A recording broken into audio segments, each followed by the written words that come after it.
Our third speaker today. So when the biannual print journal and online platform Deem Journal launched its inaugural issue earlier this year, the creative world took note for its provocative stories centered on how design can truly serve communities and add value. It's fundamentally focused on design as social practice.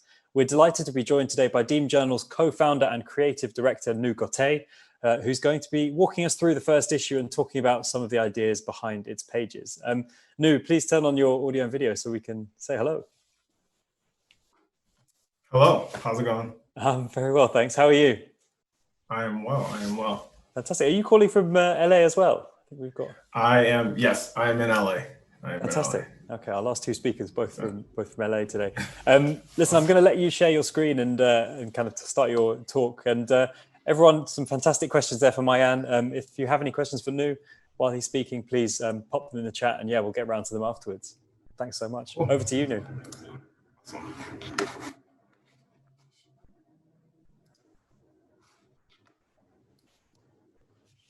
So, hello everyone. I'm going to talk to you about Deem Journal. First, we'll start off a little bit about me. So my name is Nu Goteh. Some people call me Nutsa Vandross. A couple of fun facts. I love music. I DJ, I produce. I also love vintage home decor. And I am also an educator. So I teach a class at Parsons Industrial Design MFA program. My background's a bit untraditional in terms of the world of design. I started off in the world of branding and marketing, and then moved into a space of research and strategy, and then which I found so much opportunity to start to rethink what is the world of research and strategy from a human-centered point of view, and then which led me and my partner to create our own studio, Room for Magic, which our goal is to help communities better establish their value propositions when in exchange with different entities. So the entities can be brands, nonprofit, and cultural institutions. So that shows up a couple of ways, like True Botanicals wanting to really understand how to speak to new audiences beyond their typical consumer, all the way to Adidas trying to establish a school that was for the future creative class, and Headspace trying to reimagine what is expertise and how to make mindfulness a much more inclusive value proposition for everyone. And lastly, but not leastly, what we're here to talk about is Deem Journal, which is a collaboration between Room for Magic and OpenBox. And so with Deem, we launched this year. Print issue 1 is out. We have our site, and we focus on design and social practice. And what that really means is when we're looking at the world of design, we saw that design would focus on a couple of specific topics, whether it's sustainability, whether it's urban planning, transportation, things of that nature. But then we saw that there was a whole other gap that design also had an opportunity to start to speak with and engage with. And so we actually looked at social practice and art practice that is engaged with community dialogue, and that's meant to highlight different types of systems of oppression, and dismantling those systems of oppression. And so for us, we found that there's an interesting intersection between using design as a solution-based thinking methodology and also looking at social engagement from an artistic lens that will, when we bring them both together, we actually have the opportunity to start to establish much more of the opportunity of design. And really what our goal is to democratize design. What we found is that when most people talk about design, they're usually talking about outputs, and those outputs are usually tied to fidelity.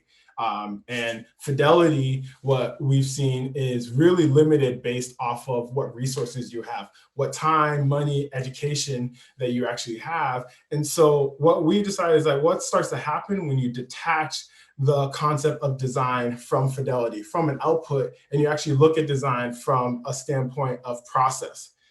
Because we found that within process, you can find inspiration, there's learning, and people can actually adopt and start to mirror and adapt their own processes, which with output that's tied to fidelity, which is tied to resources, and which resources are limited, you don't also have those same opportunities. very bold goal that we set off on. But interesting enough, as we started to socialize this and share this with people, we started to see a lot of other people share similar sentiments. And so in our process, what I'm going to talk about is our creative process of creating the visual underpinning of this brand. And so one of the things that was really interesting is I had the opportunity to work with a phenomenal art director, creative director named Justin Gorman. And what we were playing with was this idea of structure and energy. Structure from the standpoint of the topics that we cover have to do with different systems of oppression or affirmation, and we want to do them justice and not distract. So our goal was to create a system of a brand that actually uplifted and held the content up to a higher esteem as opposed to distract from it. And so the two ways we approached it was being able to establish some sort of structure. And so we started pulling together mood boards of different publications that we admired that had a pretty rigid structure that would allow us to actually take in content and be able to present the content in a digestible and clean way, but then also looking at energy. Like, how can we start to use pops of color? How can we start to use typeface? How can we start to use different modes of design in order to create this sense of engagement? Because part of our goal is not to create a design publication that was solely just for practitioners. We want to actually start to bring in so many other people into the world of design. And that's one of our goals. And part of the way how we actually do that is by creating a design system that not only was structural in its rigor, but also enticing and romanticizes the viewer to actually come in and hold and actually read through the content. And so one of the first places we started at was looking at the logo, and we had the opportunity to work with a designer named Tim Kramer. And really what we started to look at here was, how can we create something that was a bit more human, a bit more soft, a bit more inviting, a bit more inclusive, but then still have some type of unique flair, which you see the literature and the two E's is really something that we felt gave us that edge, but still was something that was approachable. And then as we started to move on, we started to think, okay, well, what is the best type pairing that can start to communicate what we want? Still with the idea of energy versus structure, we leaned into Rupert and Cheltenham, which are both great typefaces with so many options, but that give us the little sensibilities and flares that we were really interested in. But where things really start to come to life is in our photo direction. And so our approach to photography is more of a documentary style, that we never really ask our subjects that we're shooting to pose or take a portrait. It's usually in dialogue, and it's usually in a show or tell fashion. So the photo shoots can be awkward at times because it's either me or Alice, who's the editor-in-chief, and we're at the shoot, and the photographer, and we're asking questions and we're having dialogue with the person that we're shooting. And then we try to step back, and then they try to step forward, and we have to say, no, like stay back so that we can shoot you and we're out of frame. But what that starts to look like is awesome shots like Adrienne Marie Brown in her backyard showing off her tattoos. This was just her saying like, oh, I got these awesome tattoos that like, and I was like, and then she decided to show them to us, and the photographer was snapping at that time. We have Lindy from Mold Magazine in her home, feeling comfortable, feeling natural, vibrant, and that's really the goal that we usually try to strive for. We have Dean Milton Curry, who's the Dean of Architecture at USC, doing the Birdman hand rub, really excited in his office to really start talking about his work and how his work comes to life. We have Sepake on site at Sweetwater Farms during the Chicago Biannual. And as you can see, once again, this vibrancy, this life, this energy that we strive for that isn't just limited to pose, because not the people that we're subjecting and shooting aren't models, and we want actual natural people with their natural emotion. And then you have Haba-san, a book curator, fully engulfed in whatever piece of paper it is. I don't even think he even realized that there was still a shoot going on at the time. But those are the type of photographies, and those are the type of images that we want to capture and actually help to bring the content to life. And so you can see it across our site, deemjournal.com, which we have a bunch of great pieces, but now you can start to see the design system come together in a very structured, but also still playful way, which we don't denote which typeface goes where. We don't try to stick to a super rigid grid, but still do it in a way that will allow for the ease of reading and to support the actual content itself. And then earlier this year, we came out with our first print issue, which was titled Designing for Dignity. We had the pleasure of having Adrienne Marie Brown on the cover. I'll speak a little bit more about her in a second.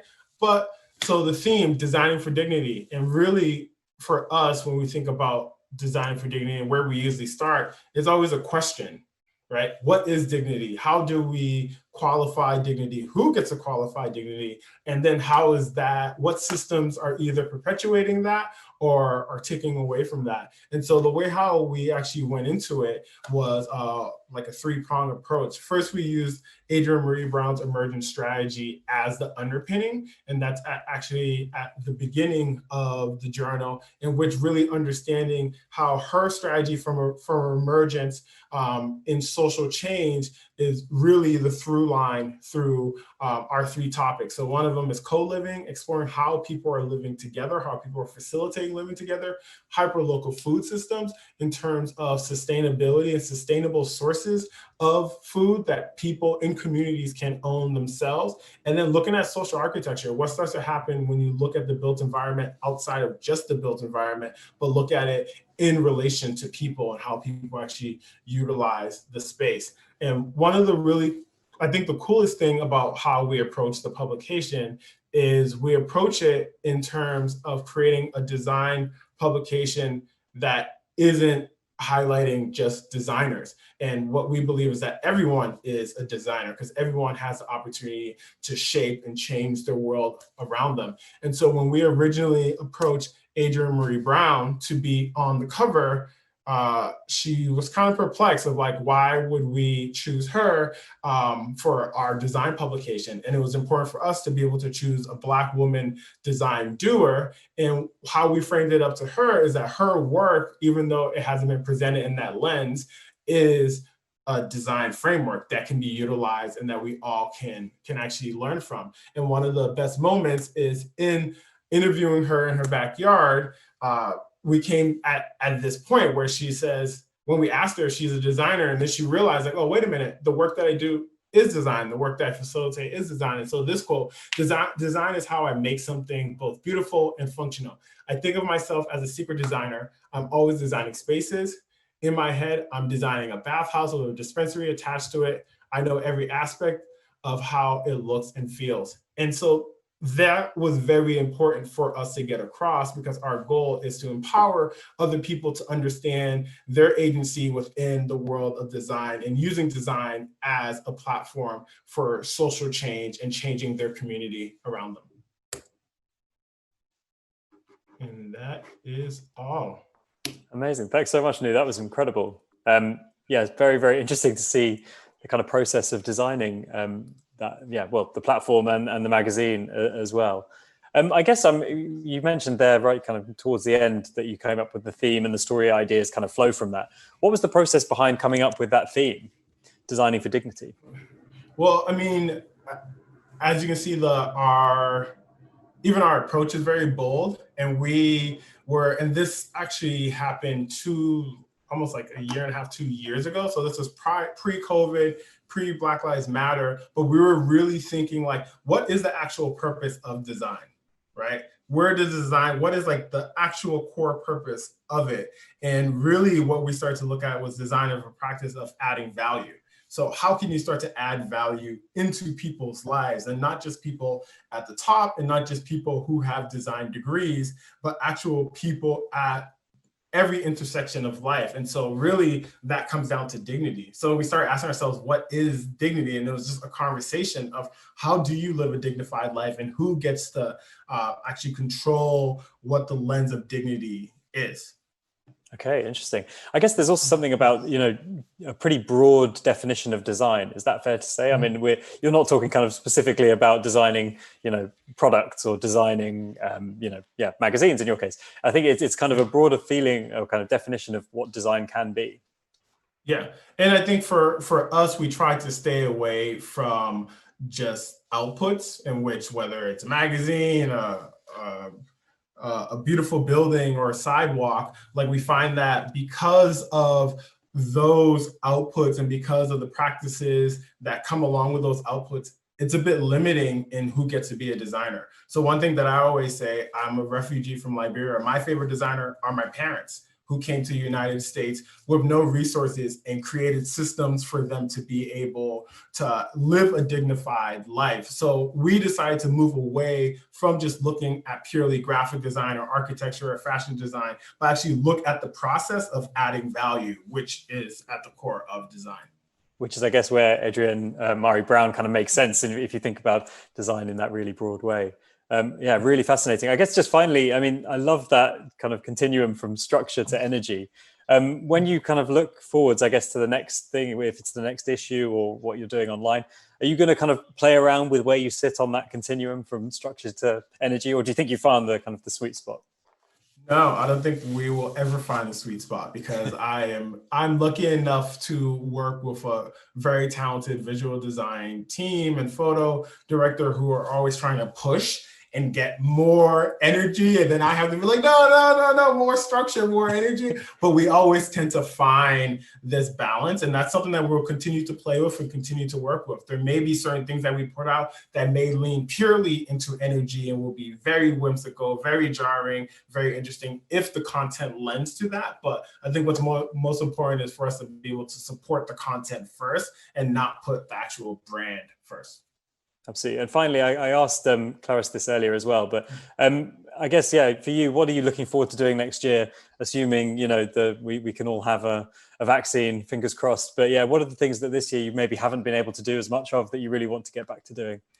I am looking forward to being able to actually meeting people because because as we put out the publication, it came out last year. I mean, it came out this year, but we haven't had a chance to actually meet the people who are buying it, who are engaging with us, and actually start to develop and build our community in real life. We did a really good job with it digitally, and I'm looking forward to extending that to actual meeting people in real life. Amazing. Yeah, well, I'm sure you've made a few fans today for sure. Thanks so much for that, Nu. We're going to have to leave it there, but yeah, really appreciate you joining us. And thanks for your time. Thank you. Great. Well.